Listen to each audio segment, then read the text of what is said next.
Painted application ધોરણ 6 થી 12ના વિદ્યાર્થીઓ માટે અપડેટ થઈ ચૂકી છે. આ એપ્લિકેશનમાં શું છે? બધા જ વિષયના વિડીયોઝ છે. ગુજરાતની બેસ્ટ ફેકલ્ટી દ્વારા લાઈવ લેક્ચર્સ છે. આઈએમપી પ્રશ્ન છે, ટેસ્ટ સિરીઝ છે અને ગુજરાતના તમામ વિદ્યાર્થીઓ સાથે તમે તમારી કમ્પેરિઝન કરી શકો છો. ગેમિફિકેશન છે અને બીજું ઘણું બધું. તો તમે એપ્લિકેશન ડાઉનલોડ ન કરી હોય તો ડિસ્ક્રિપ્શનમાં લિંક આપી છે. હમણાં જ પ્લે સ્ટોર ઉપર જાઓ અને એપ્લિકેશન ડાઉનલોડ કરો. ઘરે બેઠીને સરસ મજાનું ગુજરાતની જોરદાર ફેકલ્ટી સાથે ભણો, સારા માર્ક્સે પાસ થાઓ. Painted painless learning. નમસ્કાર વિદ્યાર્થી મિત્રો, પેઇન્ટેડ લર્નિંગમાં આપ સૌનું હાર્દિક સ્વાગત છે. આજે આપણે શરૂ કરવા જઈ રહ્યા છીએ પ્રેપોઝિશન્સ, જેનો ગુજરાતી મિનિંગ થાય નામ, યોગી, અવ્યય. એવા શબ્દો જે સ્થળ, સમય અને ગતિ દેખાડે છે એને આપણે પ્રેપોઝિશન્સ તરીકે ઓળખીએ છીએ. બરાબર. અહીંયા આપણે એક્ઝામ્પલ તરીકે જોઈ શકીએ છીએ, there is a clock on the wall. દિવાલ પર એક ક્લોક છે, એની ઉપર છે એમ કહેવા માટે ઓન શબ્દ વાપરવામાં આવ્યો છે, એટલા માટે ઓન એક પ્રેપોઝિશન છે. There is a tree near the pond. તળાવની નજીક એક વૃક્ષ છે, તો નિયર એક પ્રેપોઝિશન છે, જગ્યા દેખાડે છે એનું. બરાબર. My father boat toys for me. મારા પિતા મારા માટે રમકડા લાવ્યા. તો રમકડા અને મારી વચ્ચે સંબંધ સ્થાપિત કરતો જે શબ્દ છે એ ફોર છે, એને આપણે પ્રેપોઝિશન તરીકે ઓળખીએ છીએ. The moon moves around the earth, એટલે કે ચંદ્ર જે છે એ પૃથ્વીની આજુબાજુ ફરે છે, એટલા માટે અરાઉન્ડ શબ્દ પ્રેપોઝિશન તરીકે ઓળખવામાં આવે છે. ધ ડોગ રેન આફ્ટર હિમ. કૂતરું તેની પાછળ દોડ્યું. તો તેની પાછળ દોડ્યું એમ કહેવા માટે આપણે શું કહીએ છીએ? આફ્ટર હિમ. તો આફ્ટર જે શબ્દ છે એને પ્રેપોઝિશન તરીકે ઓળખવામાં આવે છે. આ બધા શબ્દો પ્રેપોઝિશન છે જે બે વસ્તુની વચ્ચે સંબંધ સ્થાપિત કરે છે, સમય, સ્થળ કે ગતિ દેખાડે છે એટલા માટે. અને પ્રેપોઝિશન એટલા માટે પણ કહેવામાં આવે છે કે એની પોઝિશન પ્રી હોય. પ્રી એટલે આગળ હોય. શેની આગળ હોય? સર્વનામની. સર્વનામ એટલે કે નામની બદલે વપરાતો શબ્દ. સર્વનામ જે હોય એની આગળ વપરાય એને પ્રેપોઝિશન કહેવાય. નામ, યોગી, અવ્યય કહેવાય. બરાબર ને? એમ પણ યાદ રાખી શકાય. પછીના વાક્ય આપણે જોઈએ. Fish swim in the water, એટલે કે માછલી પાણીમાં તરે છે, તો એની અંદર તરે છે એમ કહેવા માટે ઇન શબ્દ વાપરવામાં આવ્યો છે. ઇન એક પ્રેપોઝિશન છે. I live in this house. હું આ ઘરમાં રહું છું, તો આ ઘરની અંદર રહું છું. અંદર બોલવા માટે ઇન શબ્દ વાપરવામાં આવે. બરાબર ને? હું આ ઘરની અંદર રહું છું, તો ઇન ધીસ હાઉસ, એટલા માટે ઇન એક પ્રેપોઝિશન છે. The lion jumped into the well, એટલે કે સિંહ કૂવામાં કૂદી ગયો. હવે કૂદવાની ક્રિયા છે ને મોશનમાં છે, ગતિમાં હોય ને ત્યારે ઇન નહીં વાપરવાનું. અંદર કહેવા માટે ઇન નહીં વાપરવાનું, ઇન્ટુ વાપરવાનું. બરાબર ને? ઇન્ટુ એટલા માટે કે એ મોશનમાં છે, ગતિમાં છે. Do you come from Mumbai? શું તમે મુંબઈથી આવો છો? ફ્રોમ થી કહેવા માટે આપણે ફ્રોમ શબ્દ વાપરીએ છીએ. બરાબર. હી કમ્સ ફ્રોમ ધેટ બિલ્ડિંગ. તે બિલ્ડિંગમાંથી આવે છે. તો ફ્રોમ એટલે માંથી, એક પ્રેપોઝિશન છે. The lion came out of the cage.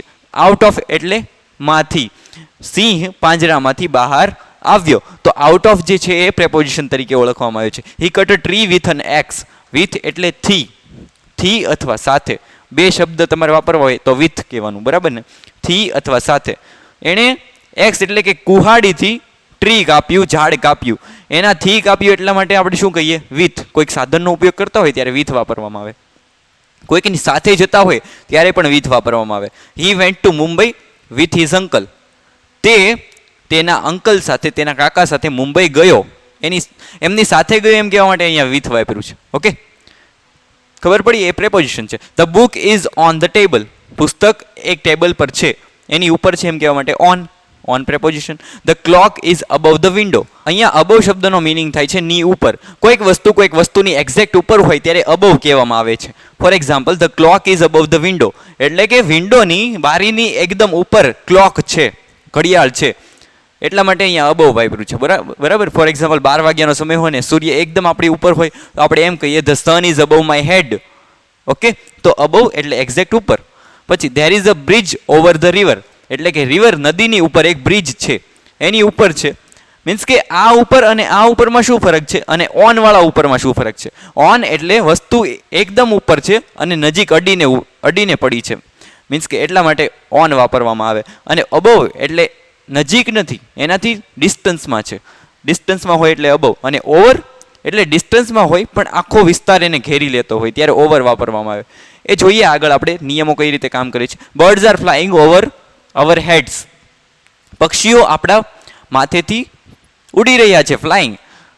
ઉપરથી કહેવા માટે ઓવર વાપર્યું છે. હી is sitting between Ramesh and Mahesh. બે વ્યક્તિની વચ્ચે જે હોય ને એને દર્શાવવા માટે બિટવીન વાપરવામાં આવે. રમેશ અને મહેશની વચ્ચે તો બિટવીન. ઘણા બધાની વચ્ચે હોય તો અમંગ વાપરવામાં આવે છે. બરાબર? જોઈએ, he is sitting between Ramesh and Mahesh એટલે કે તે રમેશ અને મહેશની વચ્ચે બેઠો છે. Okay. The clock is between the two windows. બે બારીની વચમાં એક ઘડિયાળ છે એટલા માટે અહીંયા બિટવીન વાપર્યું. બિટવીન એક પ્રેપોઝિશન થઈ ગયું. હી ડિસ્ટ્રીબ્યુટેડ સ્વીટ્સ અમંગ ધ બેગર્સ. તેણે બેગર્સ એટલે કે ભિખારીઓ વચ્ચે સ્વીટ્સને ડિસ્ટ્રીબ્યુટ કર્યા, મીઠાઈઓ વહેંચી. એમની વચ્ચે વહેંચી, ઘણા બધા ભિખારીઓ છે એટલા માટે અમંગ વાપર્યું. બરાબર? બે હોત તો બિટવીન આવે. His house is અમંગ the trees. તેનું ઘર વૃક્ષોની મધ્યમાં છે, વૃક્ષોની વચ્ચે છે એટલા માટે અમંગ. વૃક્ષો ઘણા બધા છે. બે વૃક્ષની મધ્યમાં હોત તો બિટવીન ધ ટ્રીઝ. બરાબર? આ રીતે ખ્યાલમાં રાખો. જોઈએ, એક જગ્યામાં ગતિ કે સ્થિતિ બતાવવી હોય ત્યારે વપરાય. એટલે કે અંદર છે, વસ્તુ અંદર છે, વસ્તુ સ્થિત હોય ને, એક જગ્યાએ સ્થિર હોય તો ઇન વાપરવામાં આવે. ઇન ધ વોટર એટલે કે પાણીમાં. પણ પાણીમાં જો ગતિ હોય તો ઇન્ટુ વાપરવામાં આવે છે. ગતિ દર્શાવતી વખતે ઇન્ટુ વાપરવામાં આવે. ફોર એક્ઝામ્પલ, તમને વાક્ય નંબર 1, 2 ને 3 માં દેખાડ્યું છે કે fish is swim in the water. આ સ્થિર છે. I live in the house. હું ઘરમાં રહું છું તો આ સ્થિર છે. The lion jumped into the well. કૂવામાં કૂદી ગયો તો એક ગતિ છે એટલા માટે અહીંયા ઇન્ટુ વાપરવામાં આવ્યું છે. બરાબર? પછી જોઈએ, થી અથવા માંથી પ્રત્યેનો ઉપયોગ થતો હોય એવો ભાવ તમારે દર્શાવવો હોય તો ફ્રોમ શબ્દ વાપરવાનો. પણ અંદરથી બહારની ગતિ દેખાડવી હોય ત્યારે આઉટ ઓફ દેખાડવાનું. આઉટ ઓફ કહેવામાં આવે છે. ફોર એક્ઝામ્પલ, ફ્રોમ મુંબઈ એટલે મુંબઈથી. ફ્રોમ ધેટ બિલ્ડિંગ એટલે કે તે બિલ્ડિંગમાંથી. આઉટ ઓફ ધ કેજ એટલે પિંજરામાંથી. ઓકે, આવા શબ્દો વાપરવામાં આવે છે. પણ કોઈ ક્રિયા કોઈ સાધન દ્વારા કરવામાં આવતી હોય, સાધનનો યુઝ થયો હોય ત્યારે વિથ વાપરવામાં આવે. I write with pen. હું પેનથી લખું છું. બરાબર? સાધનનો ઉપયોગ છે તો એની પૂર્વે શું મૂકવામાં આવે છે? વિથ. ફોર એક્ઝામ્પલ, વાક્ય નંબર 7માં આપણને વિથનો ઉપયોગ કર્યો છે. He cut tree with an x.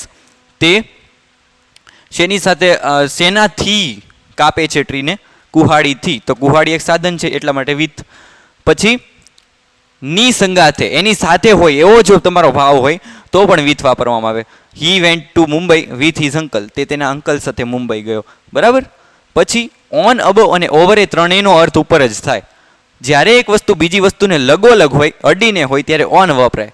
જુઓ વાક્ય નંબર 9માં, ઓન ધ ટેબલ. ટેબલ ઉપર છે અડીને. બરાબર? અબવનો અર્થ થાય ઉપર, પણ એક વસ્તુ એકની માથે છે, બીજી વસ્તુની ઉપર છે એવું દર્શાવવા માટે. કોઈ બે વસ્તુઓ પૈકી એક વસ્તુ બીજી કરતાં ઊંચા સ્થાને છે એવું દર્શાવવું હોય ત્યારે જ અબવ વાપરવાનું. બરાબર? વાક્ય નંબર 10માં આપણને કીધું છે the clock is above the window. પછી ઓવર એટલે ઉપર થાય, ઉપર થઈને એવો મિનિંગ થાય એનો. જ્યારે કોઈ વસ્તુ બીજી વસ્તુને લગોલગ ઉપર ન હોય પણ ઉપરની બાજુએ આવેલી વસ્તુને નીચે આવેલી વસ્તુ આવરી લેતી હોય, ઉપરની જે વસ્તુ છે એને નીચેની વસ્તુને આવરી લેતી હોય ત્યારે ઓવર વાપરવામાં આવે છે. બરાબર? For example, there is a bridge over the river. River એટલે કે નદીને આવરી લેતો હોય એટલો બ્રિજ છે એટલા માટે ઓવર, એના ઉપરથી. Okay.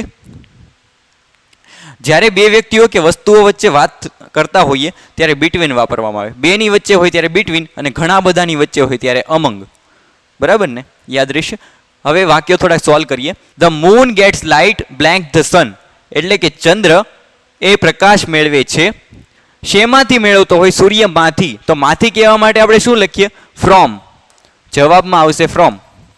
The moon gets light from the sun. સૂર્યમાંથી પ્રકાશ મેળવે છે. The cat ran after a mouse. એની પાછળ દોડીને, બિલાડી એની પાછળ દોડે છે એવું દેખાડવા માટે આફ્ટર.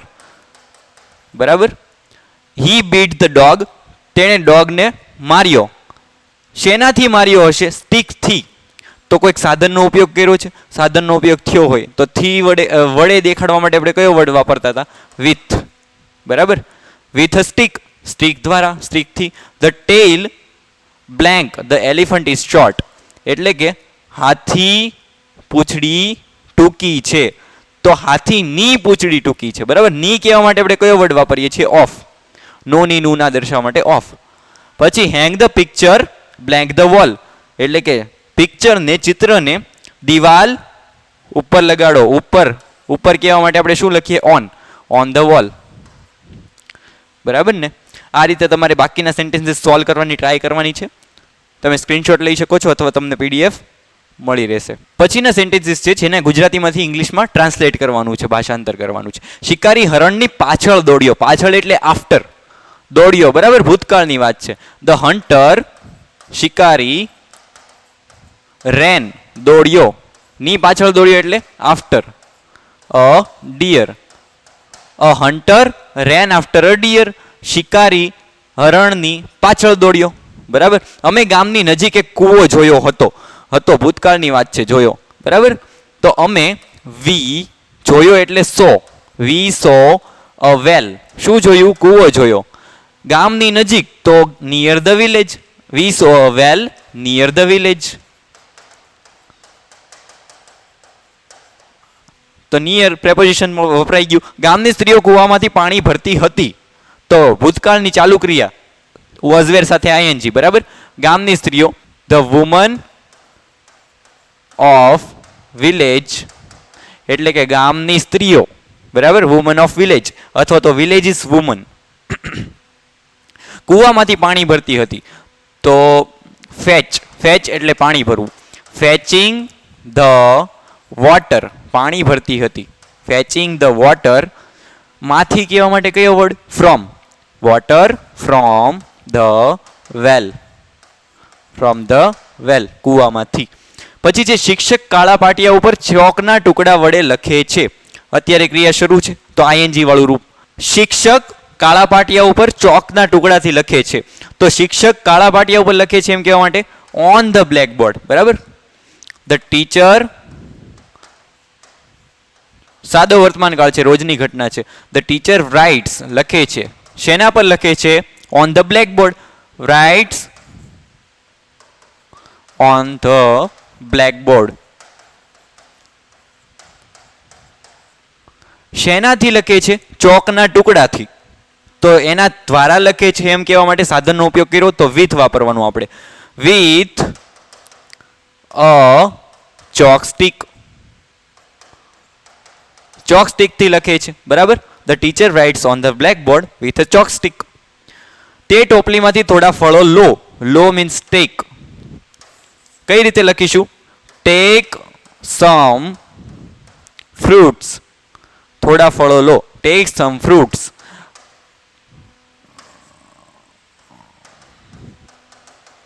માંથી લો. માંથી કહેવા માટે આપણે કયો વર્ડ વાપરીએ છીએ? From. Take some fruits from that basket.